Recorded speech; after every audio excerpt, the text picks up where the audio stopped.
get so mad, there's no controlling me. My thoughts get so bad, I'm like, oh God, here goes. I lost all feeling from my head to my toes. You said some shit that I can't let go, so just stay tuned for the rest of the show. Thank you so much for joining me, Jack. Absolute pleasure. I know we've been speaking about various elements of not always issues, but just things that could be better across the industry. And the amount of times we've said we must sit down and record this and must like formalize it. Yeah. And that there are times where we've had really good conversations and I've thought, wish we'd captured that.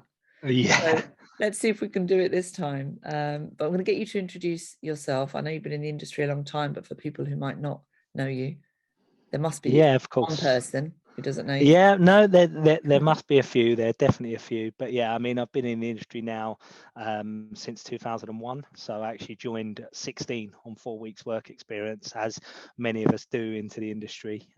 So yeah, over 20 years now. So yeah, I've been around. You also talked about bias there. And I know we've had loads of conversations about conscious and unconscious bias. And what I really wanted to speak to you about today is allyship and being a good ally. What does that mean to you? Well, just taking a step back for a second, just as you mentioned kind of coaching, and I said before that I use quite a lot of sporting analogies, but if you watch a good coach, and what a good salesperson does is they'll speak once and listen twice. Whereas, like you say, as a kind of mentor, sometimes it's very easy and in a kind of old-fashioned way, and we've spoke a lot about the education industry, having both worked with it and inside it, and I would never want to be criticizing kind of our education system, but it does have some issues with it in terms of the way it's built, and it's built around an idea that everyone's the same and that kind of thing. But good teachers, good coaches, good mentors, as I say, they kind of talk once and listen twice, and really analyze what's going on. You know, my lad plays football and I watch what his coaches do, and the good ones, they watch and they watch and they watch before they then step in and say, well, actually, I've been watching this and it's 5 times now that actually you've done this. Whereas, you know, perhaps you can look at it from a different standpoint rather than kind of trying to play the game for them. And actually what we do often as parents is we're kind of like shouting from the sidelines, say, oh, do this quicker, do that quicker. And we're kind of trying to play the game for them, which is not always helpful. And part of that is reactive, and it's because we're emotionally involved. Yeah, and it's the passion comes out, doesn't it? Yeah, exactly. But that's exactly the same as being an ally, being a mentor. It's about listening and kind of understanding what different people are kind of doing in the workplace. So again, acknowledging people's skill sets and their strengths, and trying to use, if you've got a platform, to amplify someone else's voice, not in a patronizing way. Again, like you said, you know, just because you're female you can't speak up, or just, you know, not in a patronizing way, but really just, you know, if you see that someone is kind of isolating themselves or marginalizing themselves and not speaking up, that could be because they don't feel included. And, you know, can we amplify their voice in some way? Absolutely. Obviously, I think being a good ally as well is about making a decision about when to speak up and when to amplify their voice. So not in a way that looks like, oh, because this person doesn't have the ability to do this, I've decided to amplify their voice or speak up. And the same in terms of stepping in if something's inappropriate. You know, that needs to be done in the right way, and a decision needs to be made sometimes on the spot as to whether there's actually benefit in getting involved. So if, for example, we hope not in today's modern workplace, but if it was a kind of aggressive situation, maybe it's better to de-escalate it, and then actually outside of that incident is when you then need to be an ally and step up, either with management or in some other way, to say, actually, you need to be educated, again, not in a patronizing way, but actually, that could have come across as being very offensive or whatever it may be. It's about kind of, being an ally in the right way. And it might even be that you don't need to speak up then, but you need to let the person know who's feeling marginalized that actually you are there for them and you are going to take some action. It's every situation is different.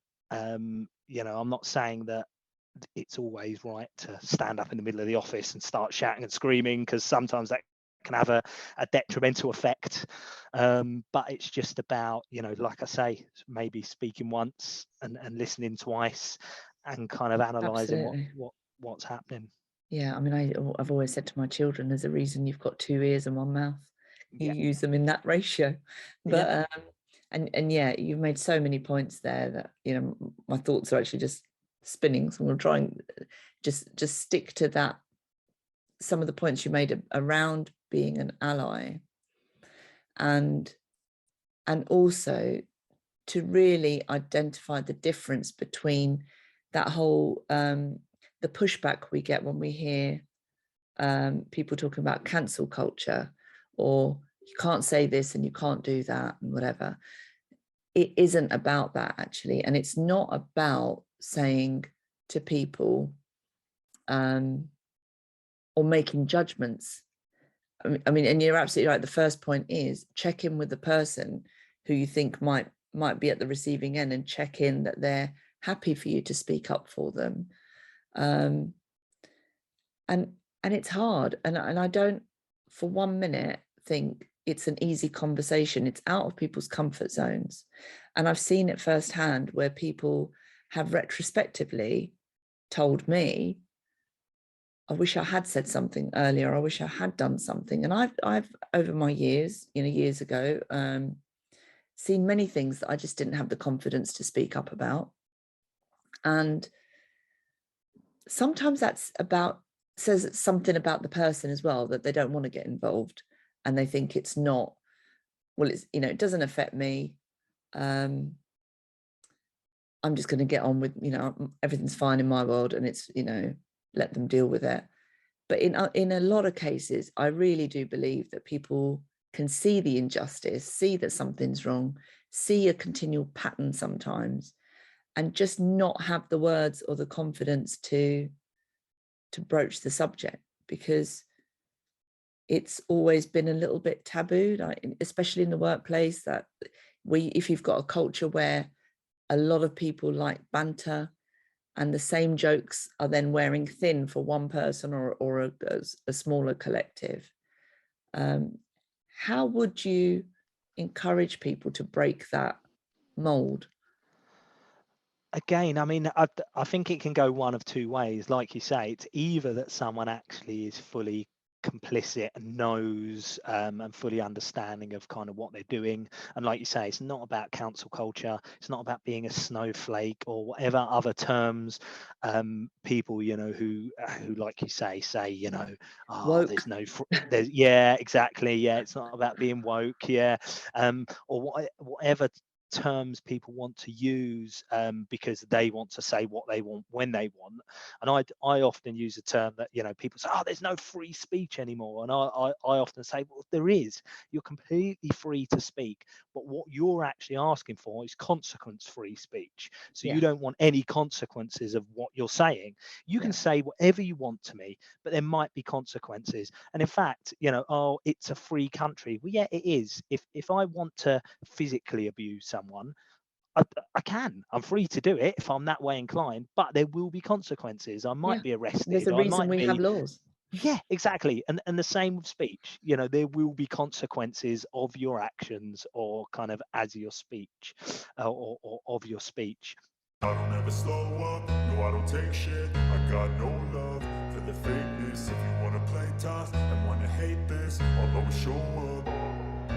I don't ever slow up, no, I don't take shit. I got no love for the fakeness. If you wanna play tough and wanna hate this,